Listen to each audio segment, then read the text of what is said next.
Kada su Japan zadesili nevolje, Japanci su u celom svetu pokazali koliko su veliki kad su u teškim problemima. Pomoć nisu tražili, ali je pomoć stizala sa svih strana i mi u Srbiji imali smo želju da pomognemo prijateljskoj zemlji. Moja gošća Mirjana Marković učinila je to na veoma poseban način. Mirjana, dobro jutro i dobro mi došli. Dobro jutro. Kako ste vi to pomogli Japanu? Ja sam pomogla Japanu kroz kulturu, u stvari kroz moje knjige. Mojih 200 knjiga Inficiran ljubavlju, koje su štampane dvojezično na srpskom i japanskom, nalaze se u Japanu i bit će poklonjene univerzitetima u Japanu. Ima ih 6 na kojima ima katedre za slavistiku, zatim školama u Japanu i također bibliotekama u Kyotu i u Tokiju. Dobro, možete da mi kažete nešto više o tim vašim pesmama? Kakvu poruku one nose? Pa, osnovna poruka u mojim pesmama je u stvari da je ljubav ono što je najbitnije u životu i kada ima dovoljno ljubavi, onda sve nevolje se prebrode. Međutim, zanimljivo je vezano za ovu moju knjigu Inficiran ljubavlju da je u stvari štampanje knjige pomogla i jedna firma u Kraljevu, a vi znate da se i tamo dogodila katastrofa i to je sjajan primjer kako neko ko je u nevolji pomaže nekome ko je u nevolji. Inače, da pomenem, zahvaljujući našoj ambasadi u Tokiju i posebno bih istakla Nemanju Grbića, koji je ataše za kulturu u Japanu i koji je u stvari u kojem je prvo radno mesto tamo u Tokijskoj ambasadi. On je imao i prvi radni zadatak da moje knjige distribuira na mesta koja sam pomenula. Dobro, knjige su stigle u Japan. Kakve su reakcije? Knjige su stigle u Japan u toku prethodne 2 nedelje i još nisu stigle do škola, da. Ambasadorka i Nemanja sada pripremaju to da se distribuiraju na mesta koja sam pomenula. Dobro, reakcije će verovatno biti... Pa, ja se nadam da će biti veoma pozitivne reakcije, jer Japanci, kako sam čula, veoma studiozno proučavaju svaku reč prilikom čitanja, ne samo pesama, i ono što smo mi navikli, uglavnom se haiku poezija prevodila na japanski. Ovo je malo nešto neobičnije, da se ljubavne pesme, moja knjiga, u stvari u mojoj knjizi su ljubavne pesme, ljubavna poezija je prevedena na japanski.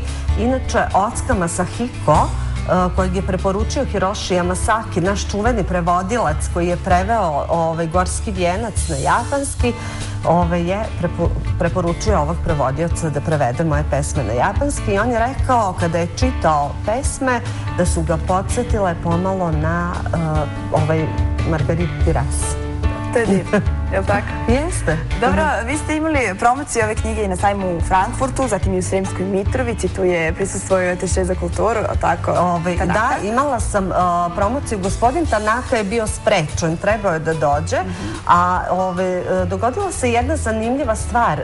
Ljiljana Karlan Malbašić, inače poreklom Mitrovčanka koja živi u Australiji, je podstaknuta mojom idejom da se kulturom i knjigama pomogne narodu Japana. Uradila je sliku koju je poklonila narodu Japana. Dobro, nešto još zanimljivo za Sremsku Mitrovicu i za promociju jeste to da su članovi hora Vivak prisustvovali, a ovoga jutra nama su čast ukazali Mina i Boris, je li tako? Dobro jutro. Dobro jutro. Oni su članovi ovog hora. Hoćete da mi kažete nešto više o vašem horu? Kako je vama u horu? Pa lepo nam je. Šta pevate najčešće? Šta najviše volite da pevate? Pa volimo da pevamo, sad će nam uskoro i novogodišnji koncert. Jel se pripremate? Pa da. Borise, ja sam čula da si ti solista i da si ti učestvovao na brojnim takmičenjima. Šta si najčešće pevao? Pa najčešće dečije pesme i...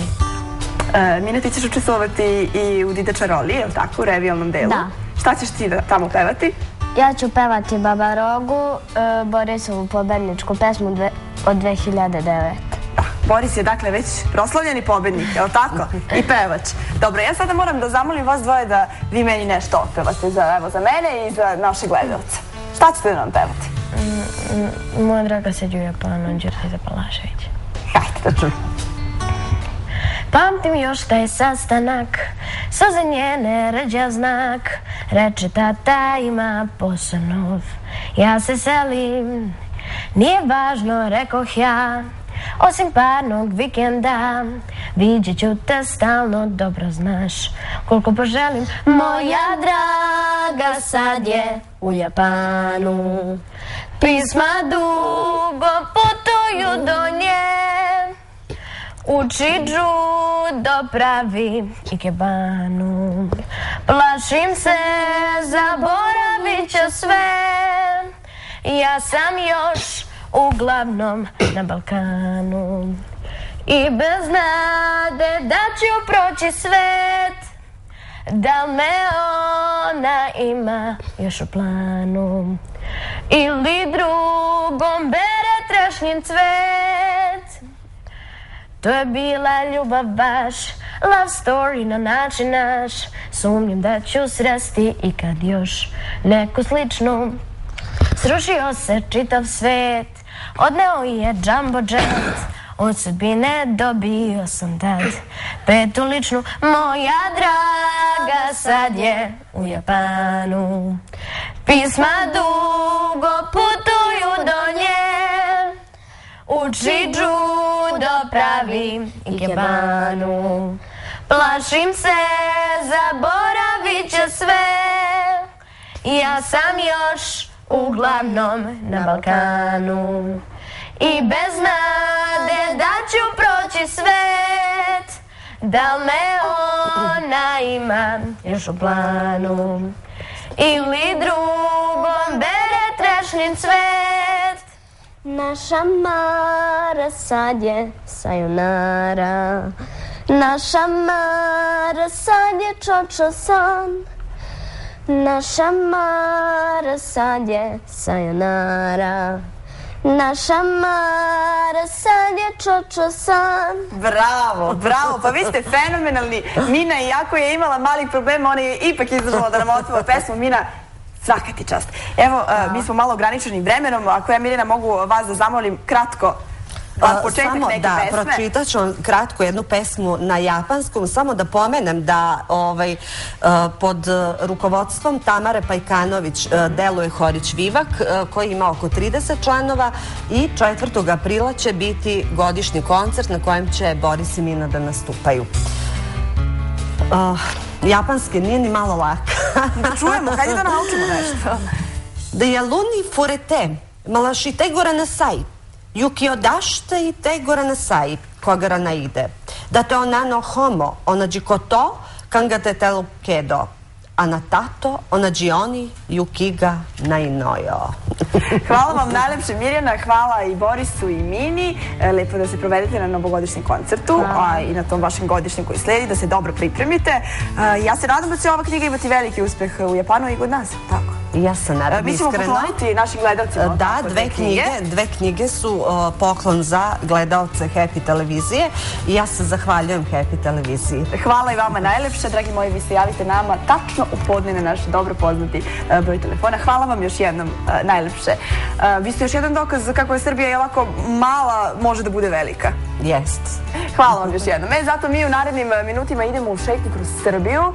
Frula je obeležavala identitet i kulturu Srba, a ukoliko ste pomislili da se naša tradicija usmerava u nekom drugom pravcu i da je mladi ne neguju, mi ćemo vas uveriti u suprotno. Na obroncima planine Zlatar pronašli smo frulaša Darka Prelića, koji je ponos Srbije.